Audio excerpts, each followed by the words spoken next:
Hello everyone, welcome to my channel. आज हम इस वीडियो में क्लास 6 के इंग्लिश की बुक हनीसकल का चैप्टर 10 कंप्लीट करेंगे ठीक है, जिसका नाम है द बैनियन ट्री, एक बरगद का पेड़।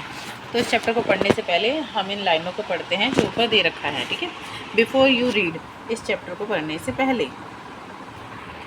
Have you seen a mangoes, क्या तुमने कभी एक नेवला देखा है?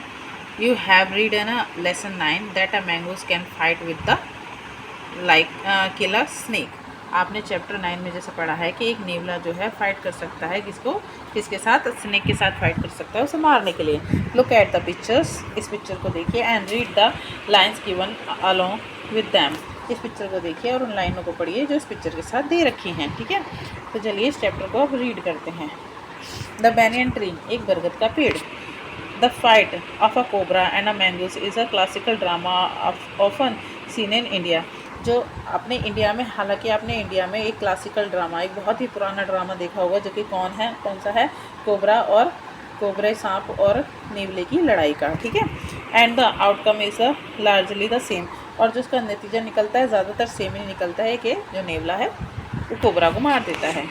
The mongoose is a not immunes to the venom's bite. अब जो मैंगूज़ है, जो नेवला है, वो जो है सांप की तरह जहरीला काट नहीं सकता है, but is faster and quick in a motion than the snake. लेकिन वो क्या होता है, वो मैंगोज़ जो होता है, वो नेवला जो होता है बहुत ज़्यादा फुर्तीला होता है, बहुत ज़्यादा तेज़ी से रिएक्ट करता है, जो कि स्नेक तेज़ी से रिएक्ट नहीं कर पाता है। इधर उधर मतलब मूवमेंट करता है, कभी उछल के इधर आ जाता है, कभी उछल के उधर चला जाता है। लेकिन ऐसा क्या स्नेक नहीं करता, स्नेक को घूमने के लिए थोड़ा समय लगता है।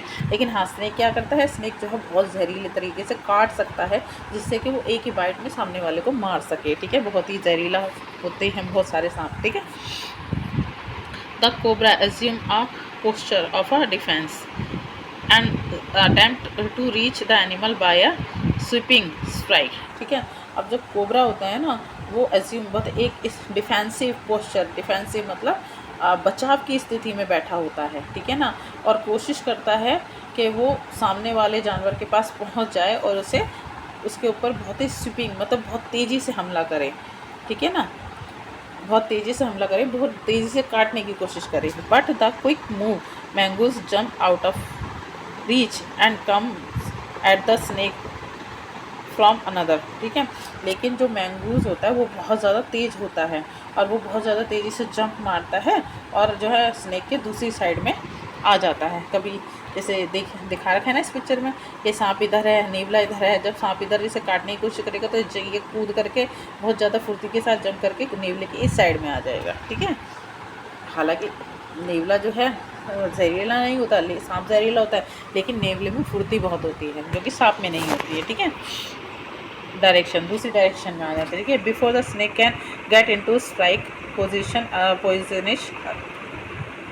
Poisson against. ठीक है, पोजीशन अगेंस्ट। अब जो जैसे ही स्नेक को क्या करता है, दूसरी पोजीशन में आता है जिधर में मैंगूस होता है। ठीक है, फिर वो मैंगूस जो है जल्दी से दूसरी डायरेक्शन में आ जाता है उसकी। ठीक है, क्या है, constant movement tries and discourage the snake. अब ये जो मूवमेंट होती है ना, नेवला कभी इधर आता है कभी उधर आता है, ये कंटिन्यू करता रहता है नेवला।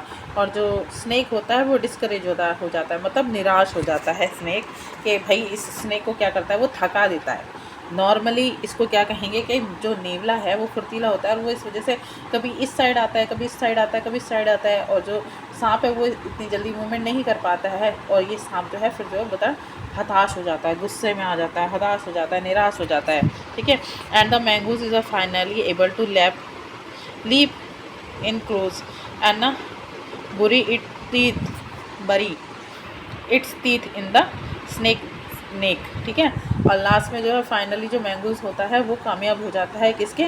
नेवले के पास आने में, लीप मतलब पास आने में। ठीक है, और वो क्या करता है, वो जल्दी से फिर दूसरी साइड में आकर के जो नेवले की गर्दन होती है, सांप की जो गर्दन होती है ना, ये गर्दन का ये वाला हिस्सा, इसमें अपने 2 पैने दांतों को बरी कर देता है, मतलब गड़ा देता है। ठीक है ना, usually serving the joint of its veritable. अब क्या करता है, उसकी वजह से जब ये अपने तेज़ दांतों को यहाँ पर गाड़ देता है ना, तो वर्टिब्रल मतलब जो होता है कि जो उसकी रीढ़ की हड्डी है ना, उसकी जो जॉइंट है वो टूट जाते हैं इसकी वजह से। ठीक है, तो यहाँ पर ये क्या बता रखा है इस पैरे में बच्चों? इस पैरे में बता रखा है, पूरे पैरे में क्या बता रखा है? सिर्फ नेवले और कोबरे की लड़ाई के बारे में ये सब कुछ बता रखा है कि नेवले में क्या खूबी है और सांप में क्या खूबी है, नेवला क्यों सांप से जीत जाता है। ठीक है, अब आगे बढ़ते हैं। You must have seen a banyan tree, तुमने एक बरगद का पेड़ तो ज़रूर देखा होगा। This is a story about what the author show, ये एक ऐसी कहानी है जिसके इस चीज़ के बारे में कहानी है जो ऑथर ने देखी है। ठीक है, ऑथर मतलब जो इस कहानी को हमको सुना रहा है, जो इस कहानी का मालिक है, जिसने ये कहानी लिखी है, वो ये कह रहा है कि ये स्टोरी जो है मेरे बारे में है। As a young boy, author है जब एक छोटा सा बच्चा था, when he was sitting in a old banyan tree in his grandfather son, वो अपने दादाजी के घर में जो है, उसके दादाजी के घर में एक पुराना बरगद का पेड़ था, तब वो उसके ऊपर बैठा करता था जब वो एक छोटा सा बच्चा था। पार्ट 1 स्टार्ट होता है, इस स्टोरी का पार्ट 1 स्टार्ट होता है। Though the house and the ground belong to my grandparents, हालांकि जो हाउस है, जो घर है और जो ज़मीन है वहाँ की, वो सब मेरे जो है दादी दादा की है। The magnificent old banyan tree was a mine, लेकिन जो शानदार बरगद का पेड़ है वो मेरा है। मैग्निफिशेंट मतलब शानदार, आलीशान, जो बरगद का पेड़ है वो मेरा है। ठीक है, clearly because grandfather's at 65, मेरे जो ग्रैंड फादर हैं, दादाजी हैं, वो 65 के हैं, कुड नॉट लॉन्गर क्लाइमेट, वो ज़्यादा ऊपर इस पेड़ के ऊपर नहीं चढ़ सकते हैं। इट्स स्प्रेडिंग ब्रांचेस, उसकी जो ब्रांचेस हैं वो चारों तरफ फैली हुई हैं, टहनियाँ चारों तरफ फैली हुई हैं। विच हग टू द ग्राउंड, वो मतलब बहुत बड़ा है, धरती से बहुत ऊपर लगा हुआ है, बहुत बड़ा है। And look root again farming a number of a twisting passage, और जो उसकी जो रूट्स है ना, वो मतलब गेव मी एंडलेस प्लेजर, वो मतलब जो उसकी रूट्स हैं वो काफ़ी लंबी, मतलब काफ़ी गहरी और काफ़ी दूर दूर तक फैली हुई हैं। ठीक है, और वो मुझे कभी ना ख़त्म होने वाला सुख प्रदान करती हैं। ठीक है, among them were squirrel and a snail and butterflies. ठीक है, जब उसके ऊपर क्या होता है, उसके ऊपर बहुत सारी गिलहरियाँ आती हैं उस पेड़ के ऊपर, फिर स्नेल आते हैं और बहुत सारी बटरफ्लाइयाँ, मतलब तितलियाँ घूमती रहती हैं। ये सब देख कर के मुझे बहुत आनंद मिलता है। The tree was older than the house, ये जो पेड़ है, बैनियन ट्री है, बरगद का पेड़ है, वो हम दादा दादी के घर से भी बहुत पुराना है। Older than grandfather, as old the Dehradun itself, वो मेरे दादाजी से भी पुराना है, और वो जो देहरादून जो जगह है ना, देहरादून उत्तराखंड में, उससे भी बहुत पुराना पेड़ है वो। ठीक है, itself I could hide my self in its branches, मैं उसकी टहनियों के पीछे अपने आप को छुपा लेता हूँ। Behind thick green leaves and spy on the world below. ठीक है, मैं वो जो बैनियन ट्री है, जो बरगद का पेड़ है, उसकी ब्रांचों, उसकी मोटी मोटी जो हरी पत्तियां हैं, उनके पीछे अपने आप को छुपा लेता हूँ, और छुपाने के बाद नीचे मैं सारी दुनिया को एक स्पाई मतलब एक जासूस की नज़रों से देखता हूँ, जासूस की तरह देखता हूँ। ठीक है, my first friend was a small grey squirrel, मेरा जो सबसे पहला दोस्त था वहाँ पर, वो था एक छोटा सा ग्रे स्क्वेरल, मतलब गिलहरी। ठीक है ना, arching his back and sniffing into the air. ठीक है, अब जो आर्चिंग हिज बैक, उसकी जो कमर पे धारियाँ हैं, ठीक है ना, and sniffing into the air, he seems at the first to resent my invasion of his privacy. ठीक है, और वो क्या कर रही है, मतलब, और वो जो मतलब हवा है उसको अपनी इस नाक से जो क्या कर रही है, स्मेल कर रही है, सूंघ रही है। ठीक है ना, स्नीफिंग मतलब वो तो सूंघना, तो वो जो हवा जो वहाँ से बह रही है ना, ठंडी ठंडी, उसको अपनी नाक से जो है सूंघ रही है। ही सीम्स इट फर्स्ट, उससे पहले तो लगा कि मैं उसकी प्राइवेसी को भंग कर रहा हूँ, इन्वेजन मतलब ख़राब कर रहा हूँ। ठीक है, परेशान कर रहा हूँ उसकी प्राइवेसी मतलब जो उसका जो अपना जो खुद का समय है, जो किसी का मतलब उस समय में डिस्टरबेंस नहीं चाहती है कि वो कोई परेशान ना करे, तो उससे लगता है मैं उसकी इस प्राइवेसी को भंग कर रहा हूँ या फिर उसे परेशान कर रहा हूँ। But when he found that I did not harm myself with catapult and air gun, लेकिन जब उसे ये लगता है कि नहीं, ये मुझे जो है कोई भी नुकसान नहीं पहुंचाएगा।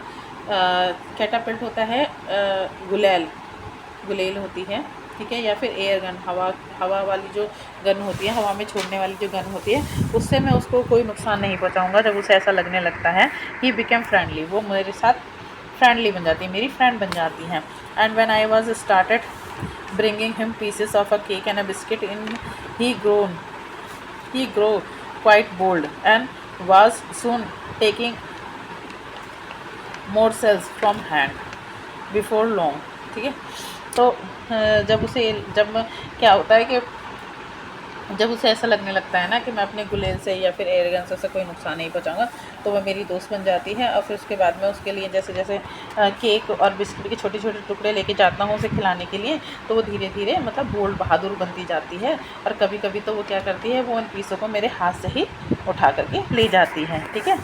बिफोर लॉन्ग, ज़्यादा समय पहले की बात नहीं, ही was a delving into my pocket and helping himself to whatever he could found। और कुछ समय बाद ही, बिफोर लॉन्ग मतलब कुछ समय बाद ही, वो क्या करती है, डाइविंग, मेरी पॉकेट के अंदर डाइव मार देती है, मतलब छलांग मार देती है, मेरी पॉकेट के अंदर चली जाती है और उसे जो भी मेरी पॉकेट के अंदर से मिलता है वो अपने आप के लिए वो ले आती है। He was a very young squirrel, वो बहुत ही छोटी जो है स्क्वेरल है। His friend and relatives probably thought him foolish and a heartstrong for a trusting a man। मुझे ऐसा लगता है कि वो स्क्वेरल बहुत ज़्यादा छोटी है, तो उसके जो फ्रेंड्स हैं और जो रिलेटिव हैं वो या तो ये सोचते हैं या तो ये बहुत बड़ी बेवकूफ़ है, या फिर क्या है, हेड स्ट्रॉन्ग, मतलब बहुत ज़्यादा बहादुर है। हेड स्ट्रॉन्ग का मतलब होता है बहुत ज़्यादा बहादुर होना, या तो वो बहुत ज़्यादा बहादुर है क्योंकि ये किसके ऊपर, एक ह्यूमन, एक आदमी के ऊपर भरोसा कर रही है, ठीक है। अब पैरा 4, इन द स्प्रिंग, बसंत के दिनों में, when the banyan tree was full of a small red fig, जब बरगद के पेड़ पर एक छोटे छोटे से फिग मतलब होता है अंजीर, ठीक है, एक छोटे छोटे लाल कलर के अंजीर जो है बरगद के पेड़ पर उगने लगते हैं। बरगद का पेड़ जो है पूरा लाल कलर के अंजीरों से भर जाता है। बर्ड्स ऑफ ऑल काइंड्स, हर तरह की birds would flock into its branches, उसकी ब्रांचों पर आकर बैठ जाती हैं। हर तरह की जो पंछी होते हैं वो उसकी ब्रांचों पे आकर, टहनियों पर आकर बैठ जाते हैं। The red bottom Bulbul cheerful and a greedy, जो नीचे से मतलब रेड कलर की जो बुलबुल होती है, ठीक है, वो बहुत ज़्यादा खुश होती है, खुशी के मारे चहचहाती रहती है उन फलों को देख करके, और वो थोड़ी सी लालची भी बन जाती है, ठीक है ना। Parrots, mynah and crows squabbling with one another, ठीक है। अब जो पैरट्स हैं, तोता हैं, मैना हैं, और जो क्रोज हैं, वो एक दूसरे से स्क्यूबिंग मतलब झगड़ने लगते हैं। During the fix season the banyan tree was the knowest place in the garden. अब उस स्प्रिंग सीज़न में जो है, जब फिग जो है बैनियन ट्री पर पूरी तरह से लग जाती हैं, तो वो बैनियन ट्री जो है ना, जो बरगद का पेड़ है, वो गार्डन में, बगीचे में सबसे ज़्यादा शोर मचाने वाली जगह बन जाता है, ठीक है ना। क्योंकि इस चौथे पैरे में बता रखा है कि स्प्रिंग के मौसम में बैनियन ट्री के ऊपर जो है लाल कलर के जो फिग होते हैं, अंजीर के फल जो है लगते हैं, और वो पूरा का पूरा जो बरगद का पेड़ है इन्हीं फलों से भर जाता है, और इस वजह से कई तरह की चिड़ियाएँ जो हैं उसके ऊपर आके बैठ जाती हैं, ठीक है।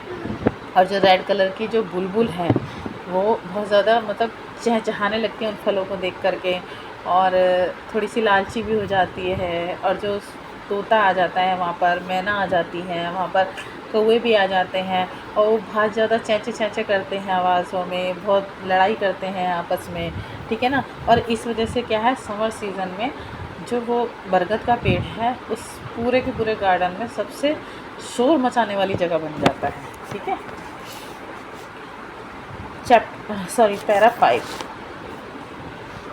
Half way up the tree I had built a crowd platform where I would spend the afternoon when it was not too hot। ठीक है। अब जो है वो जो उस मतलब वो पेड़ जो है उस समय में जो है बहुत ज़्यादा जो है क्या हो जाता है, नॉइज़ी। हाफ वे मतलब पेड़ से कुछ ऊपर, ठीक है ना। पेड़ का जो आधा हिस्सा होता है ना, ठीक है, पेड़ के आधे हिस्से से कुछ ऊपर जो है क्या बना लेता है, मैं क्या बना लेता हूँ, एक क्रूड प्लेटफॉर्म बना लेता हूँ, अपने बैठने के लिए एक जगह बना लेता हूँ, ठीक है ना। जहाँ पर मैं दोपहर में जब ज़्यादा गर्मी नहीं होती है तब उस दोपहर का समय मैं वहाँ पर स्पेंड करूँगा। इसलिए ये पेड़ के आधे सिरे से थोड़ा ऊपर एक क्राउड प्लेटफॉर्म बना लेता है ऑथर, ठीक है ना, जिससे कि वो दोपहर का समय जब ज़्यादा गर्मी नहीं होती है उस समय को वो वहाँ पर बिता सकें, ठीक है। I could read there propping myself up against the tree with a cushion from the living room. मैं लिविंग रूम से जो है क्या करता हूँ, कुशन मतलब तकिए को ले आता हूँ और उस जगह पर जहाँ मैंने अपना क्राउड प्लेटफॉर्म बनाया था उस जगह पर मैं पेड़ के उस जगह पर जो है उस कुशन को बिछा देता हूँ या लगा देता हूँ और उस पर लेट जाता हूँ, ठीक है। उस पर लेट जाता हूँ किस लिए, कुछ बुक्सों को पढ़ने के लिए, जैसे कि ट्रेजर आइलैंड, ठीक है ना, खजाने का आइलैंड, ठीक ना, Huckleberry, Finn and the story of Doctor Dolittle world, ठीक है। इस तरह की जो स्टोरी की जो किताबें हैं, जैसे ट्रेजर आइलैंड पढ़ता है वो दोपहर में उस पेड़ के ऊपर बैठ कर के, हक्कलबेरी की बुक्स पढ़ते हैं, ठीक है ना, डॉक्टर डूलिटिल की भी वो बुक्स उस पेड़ पर बैठकर पढ़ने लगते हैं या लेट कर। Some of the books that made up by banyan tree library, ठीक है ना। अब इन बुकों से क्या हो गया है, जो बैनियन ट्री लाइब्रेरी बन गई है, बैनियन ट्री के ऊपर एक लाइब्रेरी बन गई इन सारी बुक्सों की वजह से। अब para 6, where I did not feel like reading, जब मुझे पढ़ने का मन नहीं करता है तो I could look down through the leaves at the world below, तो मैं पेड़ों की उन पत्तियों के बीच में से जो भी नीचे का संसार है उसको देखने लगता हूँ, जो भी नीचे की दुनिया जो मुझे दिखती है मैं उसे देखने लगता हूँ। And no one particular afternoon I had a grand stand view of the classic of the Indian wild, ठीक है। और एक मतलब एक जो पर्टिकुलर एक दोपहर मुझे क्या दिखता है, एक दोपहर मुझे एक बहुत ही अच्छा ग्रैंड स्टैंड मतलब बहुत ही शानदार व्यू दिखता है। और वो क्या होता है, जो इंडियन वाइल्ड मतलब एक मैंगूस और एक कोबरे की जो लड़ाई है, जो इंडियन क्लासिक ड्रामा कहलाई जाती है, उसका एक बहुत शानदार व्यू देखने को मिलता है एक पर्टिकुलर आफ्टरनून में, दोपहर में, ठीक है। Part 7 second part, para 7, the warm bridging of approaching summer had sent everywhere, तो उस समर में, उस गर्मी के समय में जो है गरम गरम हवा चारों तरफ से बह रही है, ठीक है ना। इंक्लूडिंग द गार्डन के अंदर भी गरम गरम हवा बह रही है, इनटू द हाउस के अंदर से भी आ रही है, ठीक है। I was feeling drowsy myself, मैं बहुत ज़्यादा बोर महसूस कर रहा था, ठीक है ना। Wondering if I should go to the pond and have a swim with Ramu and the buffaloes, मेरे को एकदम से अचानक से एक अच्छा सा आइडिया आया और मुझे लगा कि मुझे पॉन्ड मतलब तालाब जाना चाहिए, क्योंकि मैं रामू के साथ वहाँ पर स्विम कर सकता हूँ और उसकी भैंसों के साथ भी वहाँ पर तैर सकता हूँ। When I show a hug black cobra ग्लीडिंग out of a क्लम of a cactus, तो जब मैं वहाँ पर मैंने पूछा तो जब मैं मतलब वहाँ पॉइंट पर पहुँचा तो मैंने क्या देखा, एक मतलब कोबरा देखा मैंने, ग्लीडिंग मतलब एक चमकदार, ग्लीडिंग मतलब होता है एक चमकदार काले रंग का बड़ा सा कोबरा देखा, जो कि किसके ऊपर था, कैक्टस के ऊपर चढ़ रहा था। At the same time as a mongoose emerge from the bushes, और उसी समय पर एक मैंगोज भी इमर्ज मतलब बाहर निकल आया, कहाँ से, झाड़ियों से। And went straight for the cobra, और वो उस कोबरे पर हमला करने लगा, स्प्राइट मतलब कोबरे पर हमला करने लगा। Para 8, in the clearing beneath the banyan tree. अब ये जो बैनियन ट्री से ना ये सब कुछ साफ साफ दिख रहा था। द ब्राइट सनशाइन, बहुत ज़्यादा चमकदार सूरज बहुत तेज़ी से चमक रहा था। दे केम फेस टू फेस, और वो जो है आमने सामने आ गए थे। कौन? सांप और cobra. The cobra knew only too well that the grey mongoose, ठीक है। कोबरा बहुत अच्छी तरह से जानता था जो ग्रे मैंगूज है वो क्या करेगा। देयर फीट लॉन्ग, उसके जो पैर हैं वो बहुत लंबे हैं। वाज अ सुपर फाइटर, वो बहुत ही अच्छा एक कुशल फाइटर है। क्लेवर है एंड एग्रेसिव है, मतलब चालाक है और बहुत ज़्यादा गुस्से में आने आक्रामक है। बट द कोबरा टू, और कोबरा भी ऐसा ही है। Was a skilful experience fighter, cobra भी बहुत ज़्यादा स्किलफुल कुशल और एक्सपीरियंस मतलब अनुभवी योद्धा है। He could move swiftly and strike with the speed of light, ठीक है। वो जो है स्विफ्टली बहुत ज़ोर से बहुत तेज़ी से बिजली की रफ्तार से क्या करेगा, उस पर स्ट्राइक करेगा, हमला करेगा, ठीक है ना, उसे काटने की कोशिश करेगा।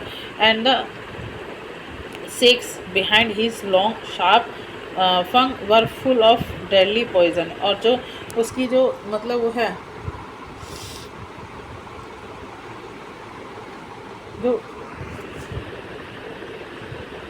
And the sacs behind his long sharp fangs, मतलब जो शार्प फंक्स मतलब होते हैं जो उसके आगे के जो दो दांत हैं जो बहुत तेज़ हैं, बहुत लंबे हैं, उनके पीछे क्या है, एक बोरी है, थैलियाँ हैं, उन दोनों दांतों के बीच में थैलियाँ हैं जो कि किससे भरी हुई हैं, जानलेवा पॉइजन, जहर से भरी हुई हैं, ठीक है। It was to be a battle of a battle champions, ठीक है।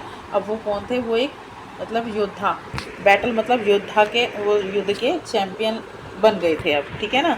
मतलब ये जो पैरा 8 क्या कह रहा है, वो पैरा 8 ये कह रहा है कि जो मतलब उस समय जो है बहुत ज़्यादा धूप निकल रही थी और वो जो सांप है और जो नेवला है फेस टू फेस आमने सामने आके खड़े हो गए थे।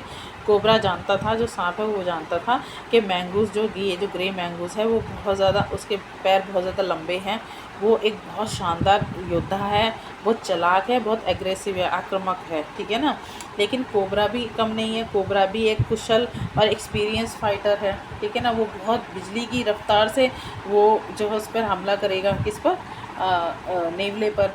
और उसके उसके जो आगे के जो दो दांत हैं वो बहुत ज़्यादा तेज़ हैं और उनके पीछे जो है दो थैली हैं जो कि जानलेवा जो जहर है उससे भरी हुई हैं, ठीक है। और वो अब क्या बन गए थे, वो दोनों के दोनों अब युद्ध के एक चैम्पियन बन गए थे, योद्धा बन गए थे युद्ध के, ठीक है। Para 9, hissing defence, his fork tongue darting in and out. अब जो सांप है वो डिफेंस में मतलब अपनी सुरक्षा में हिस करके आवाज़ करता है, और जो उसकी जो फोक मतलब जो कांटेदार जो चम्मच होती है ना, जो इस तरह की कांटे वाली चम्मच होती है जिससे हम खाते हैं, तो उसकी जीभ, सांप की जीभ भी इसी तरह से कटी होती है, ठीक है ना। और वो अपनी जीभ को, वो फोक की तरह दिखने वाली जीभ को अंदर और बाहर जल्दी जल्दी कर रहा है। The cobra raised 3 of his 6 feet off the ground. अब कोबरा जो है उसकी जो हाइट है वो क्या है, वो कितना लंबा है, 6 फीट लंबा है, ठीक है ना। अब वो क्या करता है, वो धरती से ना, ठीक है, 3 फुट ऊपर उठ जाता है, ठीक है ना। अपनी जो 6 फीट की जो हाइट है उससे आधा वो धरती के ऊपर गुस्से में खड़ा हो जाता है, ठीक है। कम से कम 3 फीट ऊपर वो खड़ा हो जाता है, ठीक है, अपने फन को उठा के। एंड स्प्रेड हीज बोर्ड, और जो उसका जो बोर्ड होता है ना, बोर्ड मतलब होता है, देखिए मैं दिखाती हूँ तुम्हें यहाँ पर, कहाँ गया सांप, सॉरी नीचे होगा, हाँ देखिए ये क्या है ना, ये देखिए ये जो इसका ये वाला हिस्सा है, ये इसे कहते हैं बोर्ड, ठीक है ना। गर्दन के नीचे का जो हिस्सा होता है उसे बोर्ड कहते हैं। और वो अपने उस बोर्ड को, उस हिस्से को जो है क्या करता है, फैलाने लगता है, मोटा कर देता है, ठीक है। और क्या है, स्पेक्ट्रल हुड, और जो है अपने जो उसको हुड को जो है खड़ा कर लेता है, ठीक है ना। And mongoose bushed his tail, और जो मैंगूज होता है वो भी अब क्या है, तैयार है लड़ने के लिए, और वो अपनी पूंछ को हिलाने लगता है। And the long hair on his spine stood up, और जो उसकी पूंछ पर जो लंबे लंबे बाल थे वो अब क्या हो जाते हैं, खड़े हो जाते हैं एकदम गुस्से में, ठीक है। देखिए इस जो पैरा 9 है इसमें क्या बता रखा है कि जो सांप होता है, कोबरा होता है, वो हिस करके आवाज़ करता है और डिफेंस में जो है 3 फुट धरती से ऊपर खड़ा हो जाता है। और वो क्या करता है, वो उसकी जो जीभ होती है वो फोक की तरह होती है, फोक की चम्मच की तरह होती है, ठीक है ना, बीच में से कटी हुई होती है, और वो अपनी जीभ को जो है बहुत जल्दी जल्दी अंदर बाहर करता है, ठीक है। और फिर वो क्या करता है, जो अपना जो बोर्ड होता है, जो गर्दन के नीचे का जो हिस्सा होता है, उसे बहुत फुलाकर मोटा कर देता है, ठीक है, और अपने फन को, हुड को फैला लेता है अपने फन को, ठीक है ना। और मैंगूस भी क्या करता है, तैयार होने लगता है और अपनी पूंछ को हिलाने लगता है, और उसकी पूंछ पर जो लंबे लंबे बाल हैं वो भी गुस्से में खड़े हो जाते हैं, ठीक है। Though the combatants were unaware of my presence in the tree, sorry, तो जो हाँ हाँ, ये जो दोनों जो कॉम्पोनेंट है, मतलब जो योद्धा हैं, वो मेरी प्रेजेंस, मेरी उपस्थिति को नहीं जानते हैं, वो ये नहीं जानते हैं कि मैं पेड़ पर मौजूद हूँ, मैं पेड़ पर खड़ा हूँ। They were soon made aware of the arrival of 2 other spectators, ठीक है ना। अब वो क्या है, वो बहुत जल्दी जो है जान जाते हैं कि उनके जो है 2 राइवल्स और हैं जो उन्हें छुपकर कहीं से देख रहे हैं। स्पेक्टर्स मतलब those who watch a show a game, जो कि स्पेक्टर्स होते हैं जो कि छुप करके उनके सारे खेल को देख रहे होते हैं, स्पेक्टर्स मतलब, ठीक है ना। अराइवल्स मतलब होते हैं आना, 2 और लोग ऐसे आ चुके हैं जो छुपकर उनके गेम को देख रहे हैं, ठीक है। वन वाज अ मैना and other was a jungle crook, एक उनमें से कौन थी, एक तो मैना थी जो उनके छिप के उनके इस ड्रामे को देख रही थी, और एक जंगल का कौवा था। दे हैड सीन दिस क्या है, प्रिपरेशन फॉर बैटल, वो सारे के सारे उस युद्ध की तैयारियों को देख रहे थे। And had settle on the cactus on to which was the outcome, और वो जो है कैक्टस के ऊपर दोनों बैठ जाते हैं, इसका क्या निर्णय निकलेगा, क्या नतीजा निकलेगा इस चीज़ को देखने के लिए, मतलब इस लड़ाई का क्या नतीजा निकलेगा इसको देखने के लिए वो कहाँ बैठ जाते हैं, कैक्टस के पौधे पर बैठ जाते हैं। Had they been content only to watch, और वो सिर्फ क्या कर रहे हैं, सिर्फ उस ड्रामा को, उस गेम को सिर्फ देख रहे हैं, ठीक है ना, उस रिज़ल्ट को देखना चाहते हैं, केवल उस रिज़ल्ट को देखना चाहते हैं कि जो कि उस फाइट से मिलेगा। कंटेंट मतलब होता है रिज़ल्ट, सॉरी, आउटकम मतलब होता है रिज़ल्ट, ठीक है। All would have been well with both of them,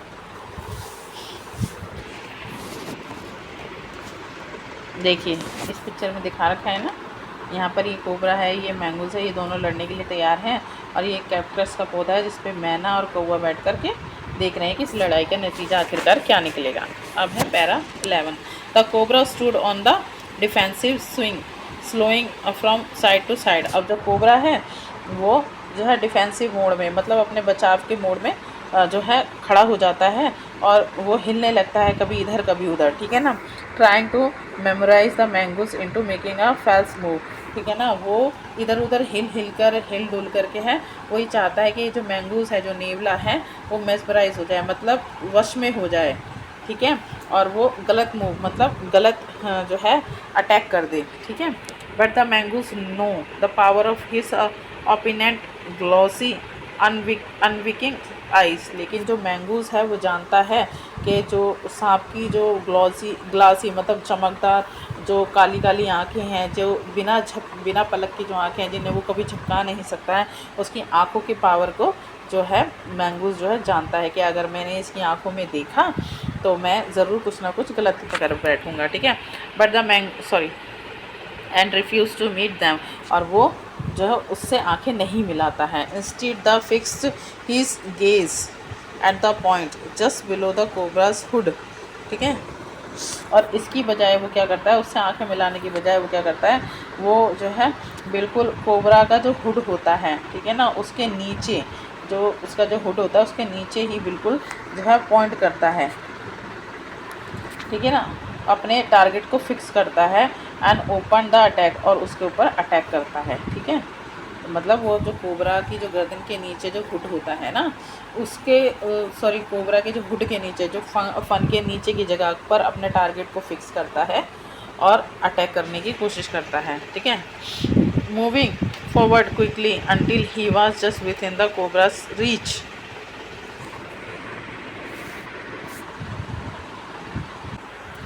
moving forward quickly until he was just within the cobra's reach. अब जो मैंगूस होता है, जो नेवला होता है, वो जल्दी से आगे की ओर बढ़ता है जिससे कि वो कोबरा की पकड़ में ना आ जाए।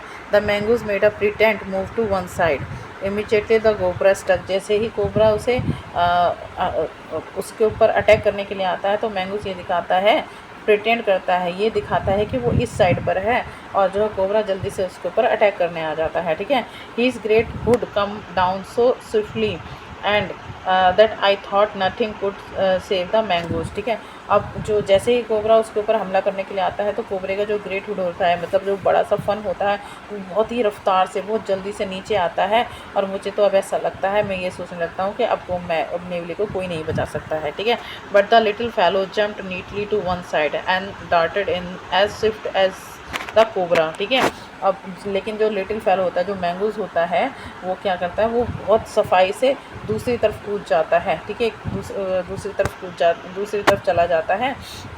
जितना जल्दी जो है कोबरा नहीं उछल सकता या मूव कर सकता, उतनी जल्दी जो है वो कोबरा के ऊपर से दूसरी तरफ डार्ट मतलब कूद जाता है। ठीक है, biting the snake on the back and dirtying away again out of reach. अब वो क्या करता है, जैसे ही वो कोबरा यहाँ पे है, ठीक है, मैंगूज यहाँ पर है, ठीक है ना, अब जैसे ही कोबरा उसको वो करता है, हमला करने की कोशिश करता है, वो क्या करता है, कोबरा से ऊपर कूद कर दूसरी साइड पहुँच जाता है, और वो तुरंत से क्या करता है, उसके जो पीछे कोबरा के जो बैक है, कमर के पीछे, उसे काट लेता है, दांत गाड़ देता है। ठीक है, मैंगूज।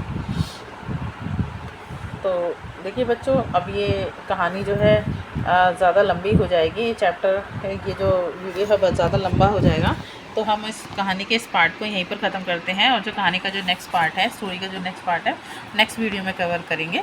तो ठीक है, मिलते हैं नेक्स्ट वीडियो में। ठीक है, और इस कहानी का जो सेकंड पार्ट है, जो बाकी बचा हुआ पार्ट है, उसको कवर करते हैं, उसे कंप्लीट करते हैं।